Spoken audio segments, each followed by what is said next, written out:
सरकार श्री राधा वल्लभ गोपिका वल्लभ परात्पर गुणागुण सागर त्रिभुवन के जगत के नायक परमपिता परमात्मा जगदीश्वर भगवान श्री बांके बिहारी भागवत भगवत स्वरूप ब्रह्म स्वरूप त्रिगुणात्मय परात्पर महामाया आदि शक्ति जगदम्बा जगतजननी पराम्बा श्री राधा रानी दुर्गा वैष्णव महामाया स्थान देवता कुल देवता ग्राम देवता इष्ट देवता पितृ देवताओं उपस्थित व्यास मंच पर हमारे सभी साथीगण एवं इस ग्राम सभा डकई के भक्तगण परम आदरणीय हमारे कथा के मुख्य यजमान श्री गिरधारी लाल गुप्ता जी एवं गोपाल गुप्ता जी शपथनीक एवं गुप्ता परिवार इस व्यासपीठ से बहुत बहुत साधुवाद वंदन अभिनंदन प्रकट करते हुए समस्त भक्तों को देव तुल्य जनता जनार्दन का स्वागत है। और इस त्रिवेणीय संगम में स्नान करने वाले सभी परात्पर प्राणी भक्तजन कथा प्रांगण में सभी का कोट कोट स्वागत प्रकट करते हुए आइए इस द्वितीय दिवस की पावन मेला में अपने निज कल्याण के लिए, अपने परिवार के कल्याण के लिए, अपने जीवन को धन्य करने के लिए हम भगवान जी के श्री चरणों में बैठ करके अपने मन को एकाग्र करते हुए श्री ठाकुर जी की कथा का रसपान करेंगे। बड़े श्रद्धावनत होकर के अपनी सुंदर वाणी को पवित्र करें एवं मन को पवित्र करें, तन को पवित्र करें, अपने सुंदर कर कमलों को पवित्र करते हुए भगवान के श्री चरणों में मंद मंद और मधुर मधुर तालियों का गुंजायमान करते हुए दो शब्द भगवान के चरणों में अर्पित करें। आपसे फिर कथा का स्वागत करते हैं। श्री कृष्ण गोविंद हरे मुरारी हे नाथ नारायण वासुदेव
आइए मस्ती के साथ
बाकी में हरि जी के चरणों में अपने आप को समर्पित करते हुए, और अब आप डकई में नहीं है, आप हमारे वृंदावन में हैं। ठाकुर जी के शरण में, ठाकुर जी के पास में अपने आप को देखिएगा और स्वयं बिहारी जी के दर्शन करिए अपने हृदय में। श्री कृष्ण गोविंद हरे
बोलो राधा रानी की जय।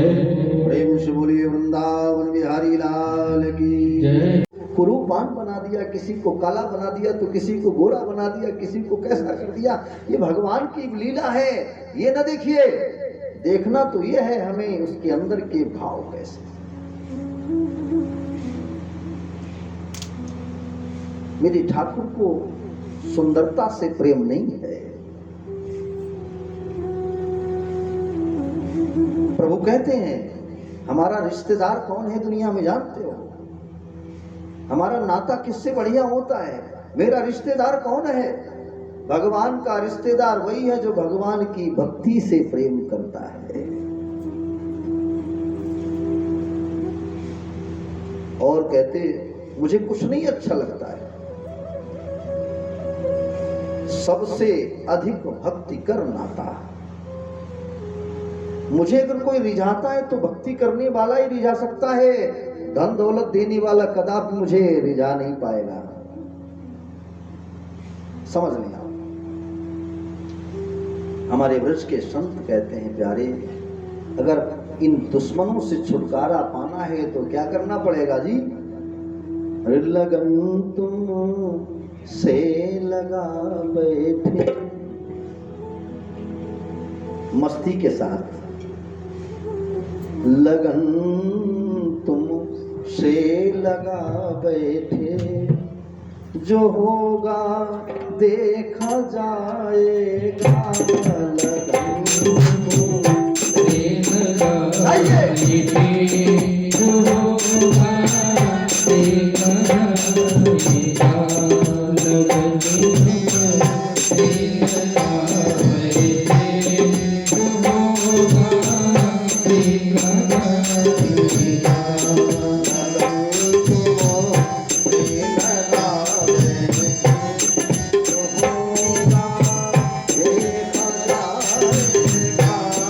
लगन तुम से लगा बैठे, जो होगा देखा जाएगा।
ये भक्ति का भाव है।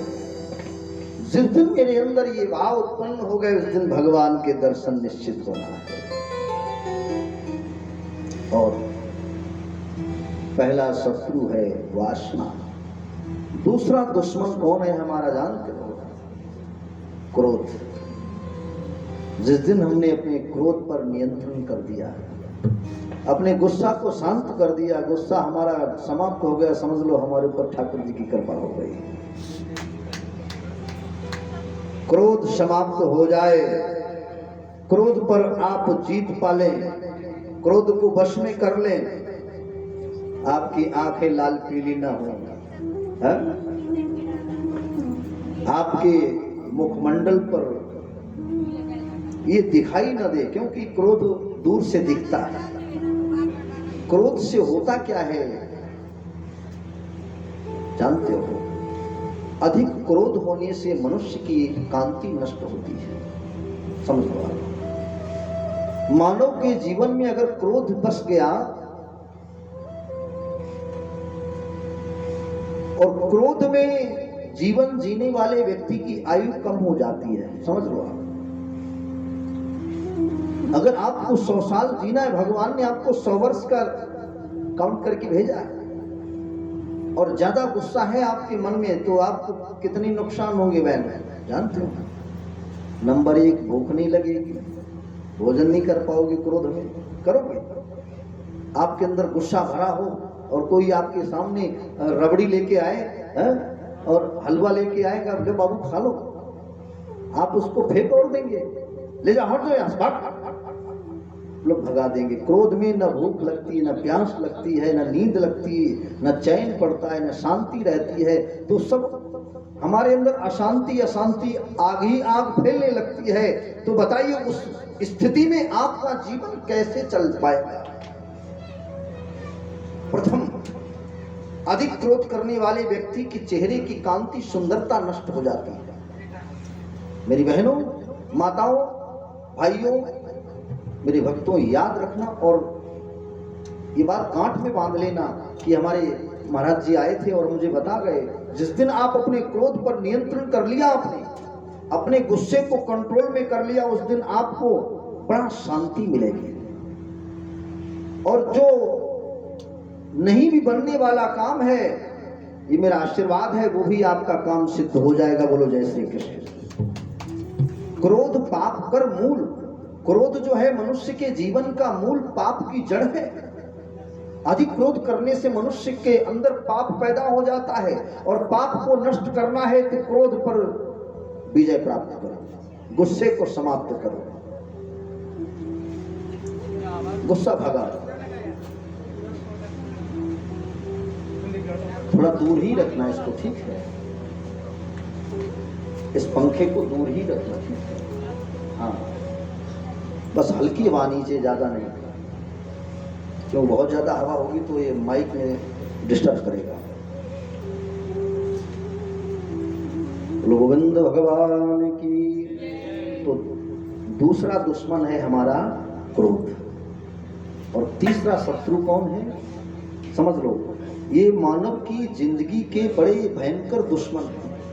आम आदमी दुश्मन नहीं है, आदमी तो समझा बुझा के शांत कर दिया जाता है, लेकिन मेरे अंदर जो दुश्मन बैठे हैं वो कैसे शांत हो, उसका एक उपाय बता रहा हूं आपको। इनको शांत करना है। दूसरा दुश्मन है क्रोध, और तीसरा कौन है? लोभ। जिस दिन मेरे अंदर अधिक लोभ की उत्पत्ति हो गई, किसी के धन को हड़पने की इच्छा प्रकट हो गई, किसी की संपत्ति को हड़पने की इच्छा प्रकट हो गई, किसी की प्रॉपर्टी को जब्त करने की इच्छा प्रकट हो गई, समझ लो उसी दिन तुम्हारा, उसी दिन से पतन होना निश्चित हो जाएगा। बोलो जय श्री कृष्ण। ये निश्चित है, क्योंकि मेरे परमात्मा, मेरे भगवान के यहाँ न्याय का हिसाब होता है। हम अपने द्वारा कितना पाप करते, कितना पुण्य करते, उन सबका मुझे फल भोगना होता है। ये भागवत की कथा हमको यही सिखाती है कि जीवन में हम किसी का अहित ना सोचें। अगर कोई भाई अपने भाई के अंश को, हिस्से को दबाता है तो जानते हो वो तो नरक में जाता ही है, साथ साथ में अपने पितरों को, पुरखों को भी नरक में लेकर के जाता है। हमारे संतों ने कहा है, भाई का अंश जहर के समान होता है, अपने भाई के हिस्से को नहीं खाना चाहिए। अगर 1 रुपया है तो 50-50 पैसा लेकर के गुजारा कर लो, ठीक हो जाएगा। और एक में आपने 75 रख लिए, 25 पकड़ा दिए, तो भगवान कहेगा नहीं, इसको तो सजा देना चाहिए। आपके जीवन में तमाम ऐसी समस्याएं खड़ी कर देगा परमात्मा कि आप उन समस्याओं से उबर नहीं पाओगे। जितना लिया नहीं उसके 10 गुना आपको देना पड़ जाएगा, देना पड़ जाएगा। और बताएं भक्तों, मैंने कल बोला था कि ईश्वर की मार में आवाज नहीं होती है। परमात्मा जब मारता है ना तो रोने भी नहीं देता है, और ऐसा मार देगा कि आप जीवन में कभी उठ नहीं पाओगे। इसीलिए विशेष ध्यान रखना चाहिए अपने जीवन में, किसी के धन को, किसी की वस्तु को हड़पने का विचार न रखें। अपने आप आपकी तरक्की होती रहेगी। अपने कर्म पर भरोसा रखो, अपने सिद्धांत पर अटल रहो। ईश्वर ने आपको सुंदर शरीर दिया है। गीता में भगवान कृष्ण ने अर्जुन से कहा है, पार्थ कर्मणैवाधिकारस्ते मां फलेषु कदाचन। कर्म कर, फल की इच्छा मत कर। कर्म करेगा तो फल तो निश्चित मिलना ही है। अगर आपने कर्म नहीं किया और फल चाहता है तो कभी नहीं मिलेगा, कभी नहीं मिल सकता है। अगर अच्छे फल की प्राप्ति करना चाहते हो तो अच्छा कर्म करना सीखो। तुलसी बाबा जी ने मानस में लिखा है, कर्म प्रधान विश्व करी राखा, कर्मो प्रधान विश्व करी राखा, जो जस करई सो तस फल चाख। जैसा जो करता है उसको उसी के अनुसार परमात्मा फल देता है। और अगर आपने बबूल का बीज बोया है तो कहो कि आम मिल जाए, नहीं मिलेगा ना। बोया बीज बबूल का तो आम कहां से खाए, जैसा करता कर्म है फल वैसा मिल जाए। हमारा कर्म जैसा होगा तभी तो हमको ऐसा फल मिलेगा। और आज अगर हम वृंदावन से आपके यहाँ कथा करने के लिए प्रयास न करते तो कैसे हमको कथा करने को मिलता? आप हमको जानते न, हम आपको जान पाते। ये कर्म है, हमारा कर्तव्य है, ये तो यहाँ है। अगर मुझे और इससे 500 किलोमीटर दूर जाना पड़ जाए तो भी मेरा ये कर्म है। मुझे कर्म करना है। परमात्मा ने मुझे इसीलिए बनाया है, लोगों के कल्याण के लिए ही तो ईश्वर ने भेजा है मुझे, जनहित के लिए। कि जो हमारे इस दुनिया में लोग दुखी हैं, परेशान हैं, जिनके कष्ट नहीं दूर हो पा रहे हैं, उनके कष्टों को दूर करने के लिए हमको भगवान ने हम जैसे विद्वानों को, संतों को भेजा हुआ है। हम सद्मार्ग को दिखावें और अपनी वाणी का सदुपयोग करें, जन कल्याण करें। तो सबसे कीमती बात है लोभ। ये लोभ जो है ये मनुष्य को नष्ट कर देता है। आप समझ लो, पहला दुश्मन कौन है? काम, दूसरा क्रोध, तीसरा लोभ, और चौथा कौन है? मोह, ममता।